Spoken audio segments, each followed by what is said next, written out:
Certificate আপনি কল্পনা করতে পারেন? আমার নবী ওনার গোটা জিন্দেগিতে একটা মিথ্যা বলে নাই। আওয়াজ করে বলেন আল্লাহু আকবার। তার মানে আমার আল্লাহ সত্যবাদী, আমার নবীও ছিলেন সত্যবাদী, আমাদেরকেও তিনি সত্যবাদীদের সাথে মিশতে বলেছেন।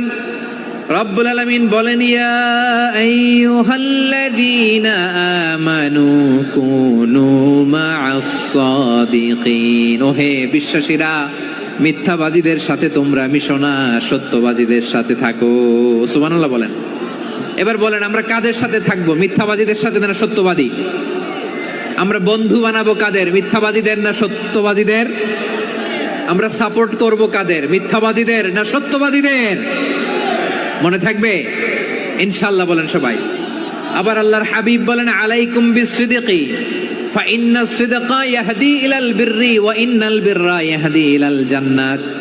তোমাদের উচিত সত্যাশ্রয়ী হওয়া, কারণ সত্য মানুষকে পুণ্যের পথ দেখায় আর পুণ্য মানুষকে জান্নাতের পথ দেখায়।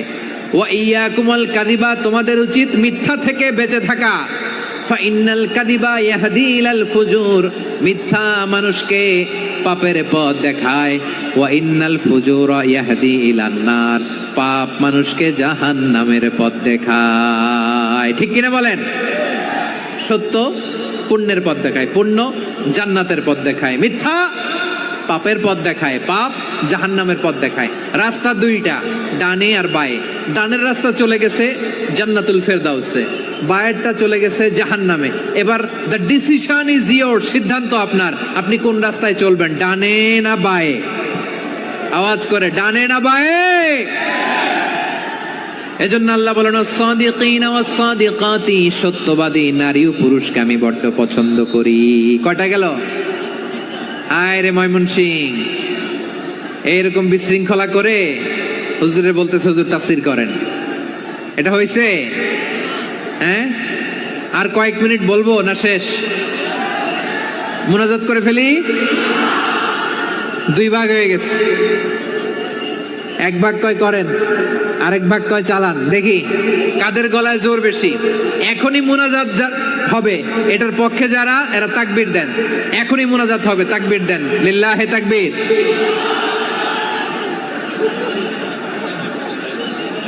হুজুর আরো কয়েক মিনিট শুনতে চাই, এই কথার পক্ষে যারা, তারা তাকবীর দেন, লিল্লাহে তাকবীর। মাশাআল্লাহ। তাহলে আল্লাহর ওয়াস্তে কয়েক মিনিট কি একটু শান্ত থাকা যাবে? এখনই তো বিদায় নিব, এখনই তো বিদায় নিব, একটু শান্ত থাকা যাবে? মাশাআল্লাহ। 4টা চলে গেল।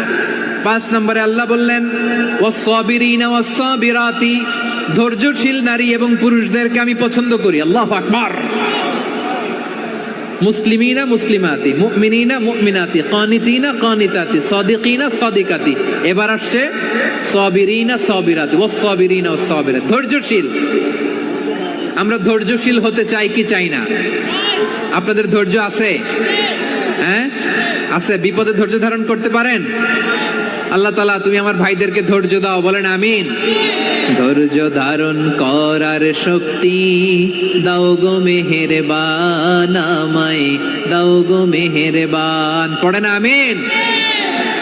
ধৈর্য ধারণ করার শক্তি দাও গো মেহেরবান, আমায় দাও গো মেহেরবান।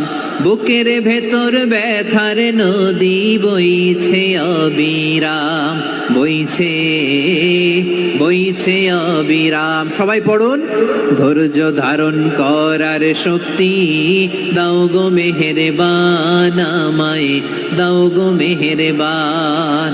ধৈর্য ধারণ করার শক্তি দাও গো মেহেরবান, আমায় দাও গো মেহেরবান। বুকের ভেতর ব্যথার নদী বইছে অবিরাম, পড়েন আমিন। তাহলে আল্লাহ তাআলা বললেন, সাবিরিনা ওয়াস-সাবিরাতি, ধৈর্যশীল নারী এবং পুরুষকে আমি আল্লাহ বড্ড পছন্দ করি। ওয়াসতাঈনু বিস-সাবরি ওয়াস-সালাহ ওয়া ইন্নাহা লাকাবীরাতুন ইল্লা আলাল খাশিঈন। আল্লাহ বলে, যখন বিপদে পড়বা সালাত এবং সবর দিয়ে আমার কাছে সাহায্য চাইবা। বিপদ আসলেই রাহমাতাল লিল আলামিন জায়নামাজে দাঁড়ায় যেতেন। আমরা বিপদ আসলে কি করি? হায় হুতাশ, ফেসবুকে স্ট্যাটাস দেই, ঠিক কিনা? ফেসবুকে শেয়ার দেই, বিপদ আসলে বন্ধুর সাথে শেয়ার দেওয়ার আগে, নিজের স্ত্রীর সাথে শেয়ার দেওয়ার আগে, ফেসবুকে শেয়ার দেওয়ার আগে শেয়ার করবো কার সাথে? আল্লাহর সাথে। কারণ আপনার বিপদ থেকে আপনার কেউ উদ্ধার করতে পারে না, একজন সত্তা ছাড়া চিল্লায় বলতে হবে তিনি কে?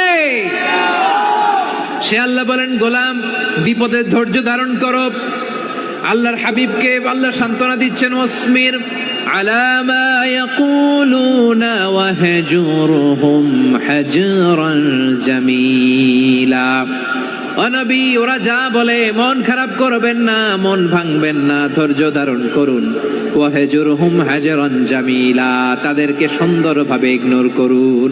আমার নবীকে গালি দিত কবি বলে, গণক বলে, পাগল বলে, জাদুকর বলে, লেস কাটা বলে। আমার নবী নাকি লেস কাটা, নাউজুবিল্লাহ পড়বেন না।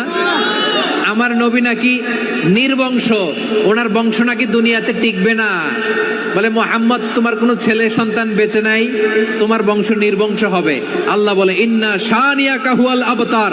আমার নবীকে যারা বলেছে নির্বংশ, ওরাই আসলে নির্বংশ, ওরাই পিতৃ পরিচয়হীন জারদ সন্তান। চিল্লায় বলো ঠিক কিনা? রাফা'না লাকা যিকরাক। আল্লাহ বলেন, নবী আপনার সম্মান আমি বাড়িয়েছি, দুলোক ভোলক ছাড়িয়ে, সাতাকাশ মাড়িয়ে আমার আরশ পর্যন্ত আপনার সম্মানকে বুলন্দ করেছি। যেখানেই আমার নাম নেওয়া হয় সেখানেই আমার নবীর নাম আছে, নাই? এজন্য বিশ্বনবীরে তারা গালি দিত। বিশ্বনবী যেন গালি শুনে মন খারাপ না করে, আল্লাহ বলেন